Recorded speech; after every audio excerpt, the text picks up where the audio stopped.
Hello guys, welcome to the video. We have yet another problem to discuss, and the problem that we're going to discuss is the tournament winner. So we'll first go over the problem. We'll do the complexity analysis on the problem, how we're going to solve it, how we can approach it, and then we write some code.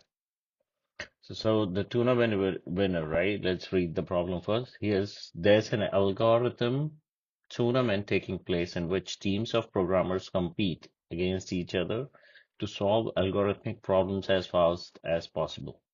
Teams compete in a round robin where each team faces off against all other teams. Only two teams compete against each other at a time, and for each competition, one team is designated the home team, while the other team is the away team. In each competition, there's always one winner and one loser. There are no ties. A team receives 3 points if it wins, 0 points if it loses. The winner of the tournament is the team that receives the most amount of points, given an array of points of pairs representing the teams that have competed against each other, and an array containing the results of each competition. Write a function that returns the winner of the tournament. The input arrays are named competitors and results respectively. The competitors array has elements in the form of home team, away team, where each team is a string of at most 30 characters representing the name of the team, and the results array contains information about the winner of each corresponding competition and the competitions array. Specifically, results array denotes the winner of competition I, where one is the results array means that the home team is the corresponding competition won, and 0 means that the away team won. Okay. It is guaranteed that exactly one team will win the tournament, and each team will compete against all other teams exactly once. It's also guaranteed that the tournament will always have at least two teams. All right. So then we have an example there, right? So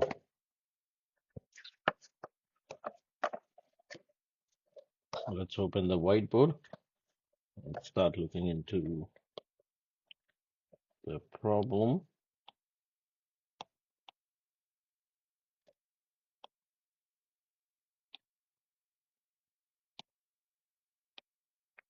A second, I'm just trying to share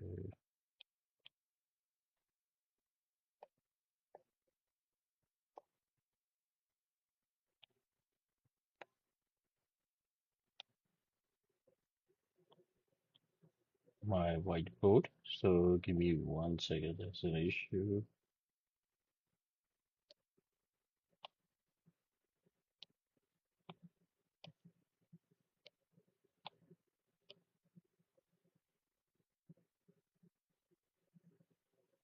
All right, I'm ready.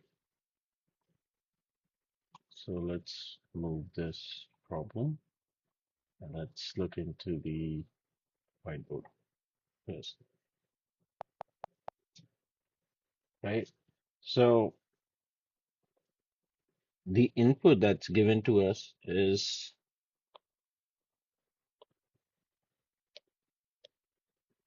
there are three teams,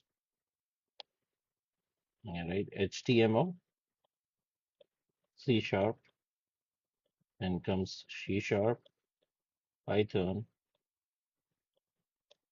right? And then comes Python and HTML,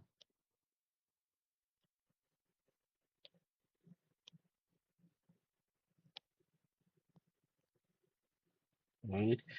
So this is my competitors. These are the competitions that are happening. So this we would call compete TIONS. These are the competitions. And then there's another results, right? Your results is 0, 0, 1. So basically this here is your home team,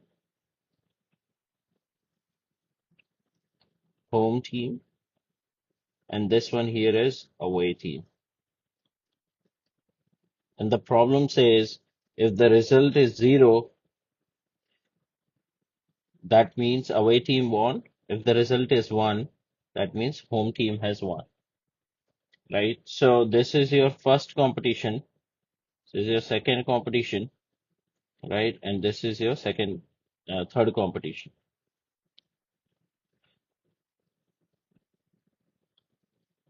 right? Three competitions. So in number one competition, first competition, who won? The away team won. Zero. The away team won because the result first one is zero, right? In the second competition against C Sharp and Python, who won? Let's say 0-1. So that's Python. Python won. Away team won, right?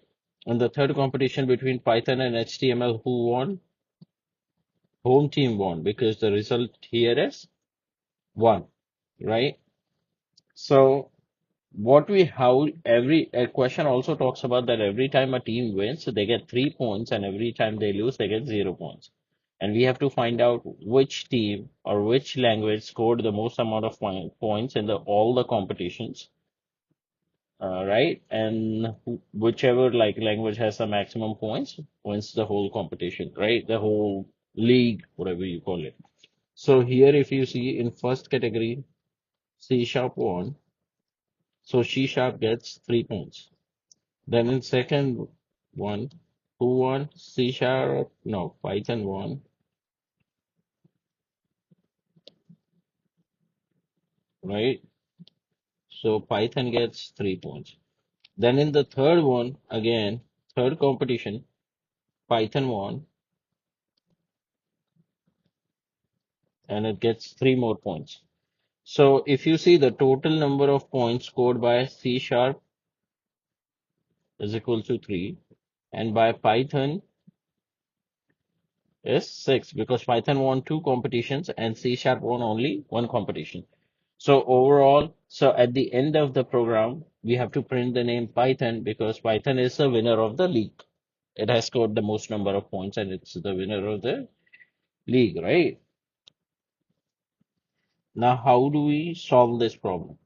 One thing that we can do to solve this problem, I said easy. Let me write down the input once again here. So the first one is what? HTML,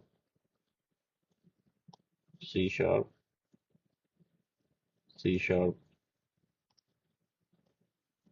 Python, and Python, HTML. One way to solve the problem, what we can do is we can look into the first competition and see who won. Okay, C sharp won. So assign 3 points to C sharp, right? In the second competition, who won? Python won.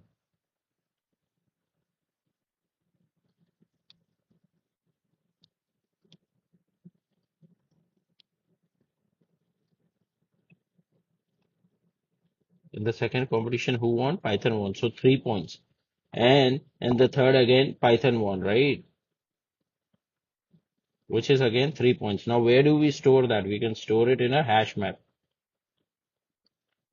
where key value pairs, right? Key value.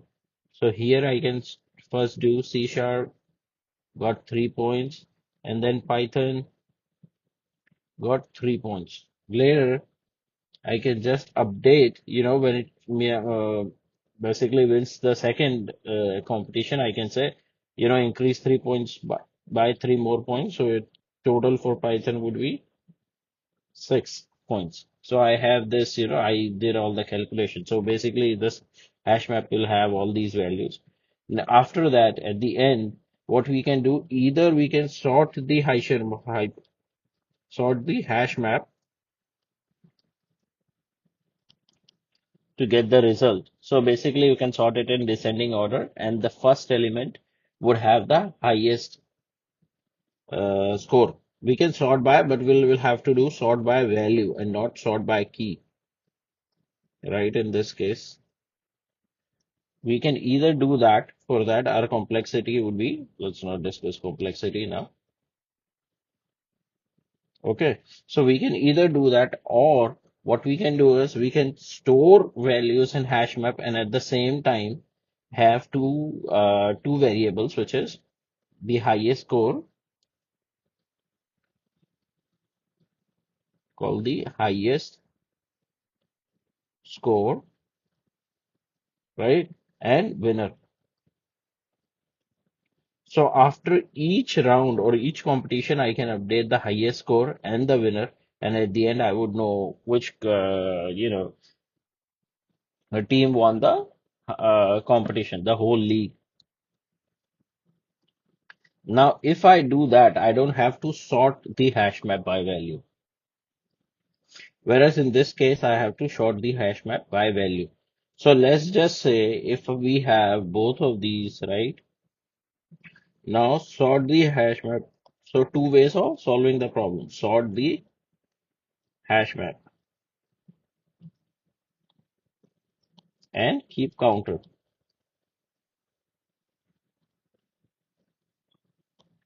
right? Now let's do the complexity analysis on these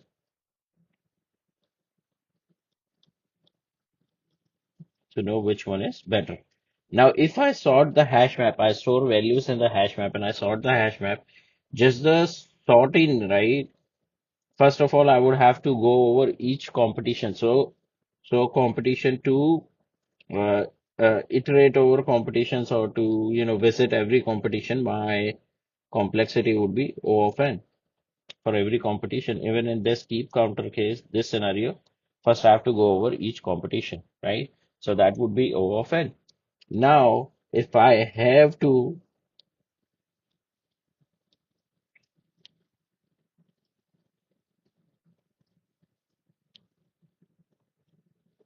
right?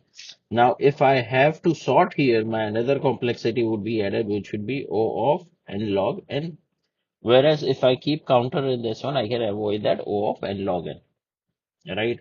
Plus, what else would be the complexity of store? There would be some complexity of storing, in hash, but the map, but that's O of one. That's not a big deal, right? So, and a hash map, when we check contains, that's going to be O of one operation, so we don't have to worry. So here, the total complexity, time complexity would be what? O of n into, no, not into, sorry, plus n log n, which will be O of n log n, right? Here your complexity is O of n. So this is a better way to solve this problem because your complexity is low. Both are using hash map, right? Both the implementations use hash map. So space complexity, this is your time complexity. So your space complexity,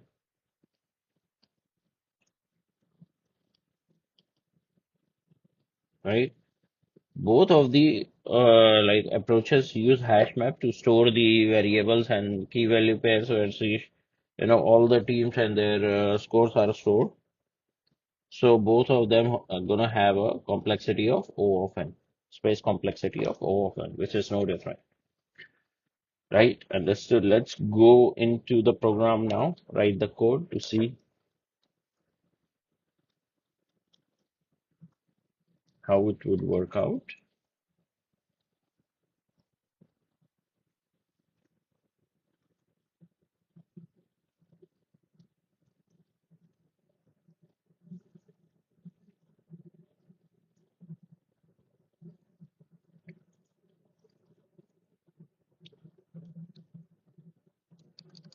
I've already created a array list. This is the outline of the program that's given already. And I have taken one example. I've created the same example in this one. So this is your results where 001 is added. These are your three competitions, and between HTML, C Sharp, Python, and so the same data set I have added here to make it easier. Then I have this data set in an array list. Okay, so let me write the program for this one. Let's see what are we gonna do. We first want to go over for, right, in I is equal to 0, I is less than PTI minus completions dot size, right, I plus plus. So I is equal to 0, I is less than completion of size I plus plus. Mm,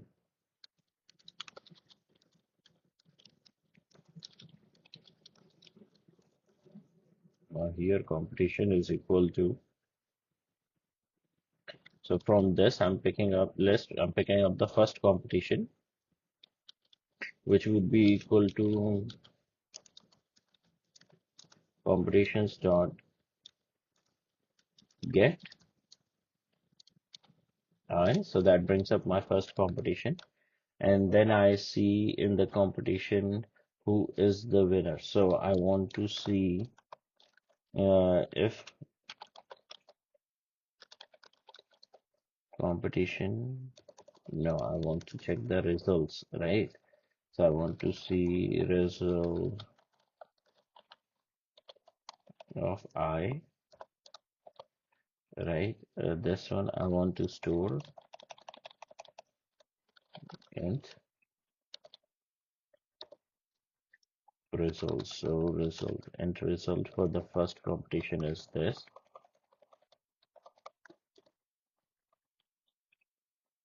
Oh, sorry, it's a array list. So get index I.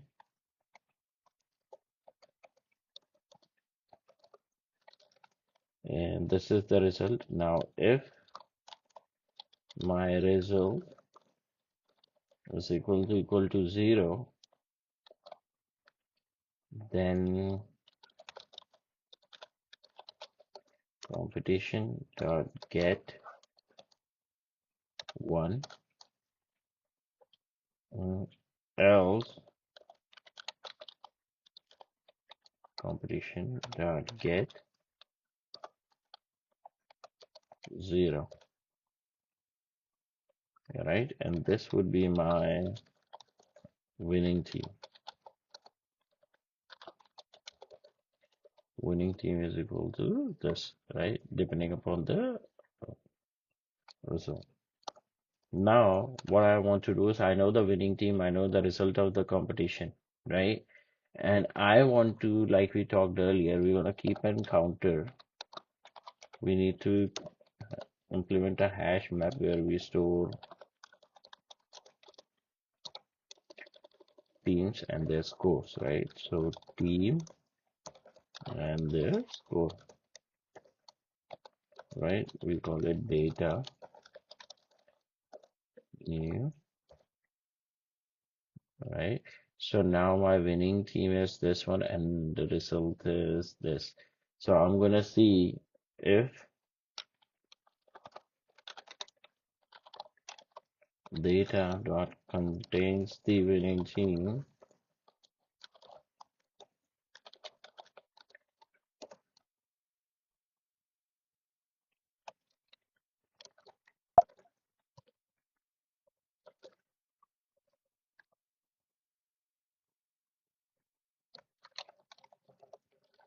contains winning team. If it contains the winning team, then update their score.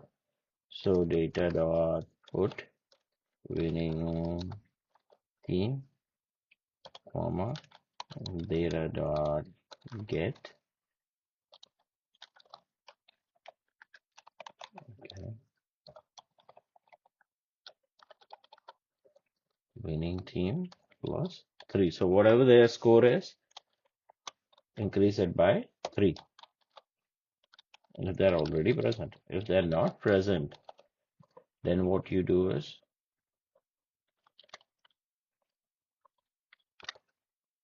we just put number 3 there because they are not already present. So their score would be just 3. Now, like we talked about, we want to keep 2 counters, total score. This we can keep as highest score. Initially it's 0 and string winner. Winner would be whoever has the gets the highest score, right? So let's go here. Now we got data. Okay, data dot contains the winning team, So we also do here one more thing. We create here temp score. This is not the final score, but this is initially we keep it as 0. And then what we do is anytime a team wins, we take their score, then new score.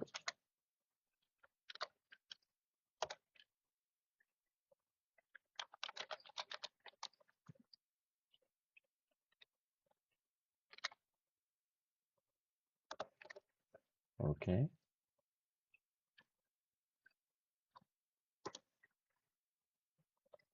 Is equal to 3. And then at the end we compare if score is greater than the highest score, then highest score should be replaced by score, and winner becomes the team with that score, which has a score bigger than the highest score, right? That should be your winning team. So that team becomes your winner. Else, also there's one more condition wherein if your score is equal to highest score. By this, what I mean is, right, there could be a situation where, say, in first two competitions, right, C Sharp won, and then another team won, say Python won, right, and they both have 3 points. There could be a tie situation, right, and the third competition determines the result of the whole league. In that scenario, if your score and highest score both are equal, then what we do is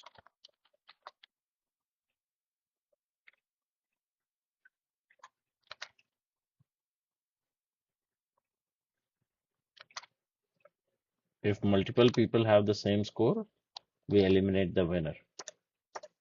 There's no winner. Like the problem said that there would only be one winner, right, at the end. So at the end, then what happens is we get the winner and we return it back.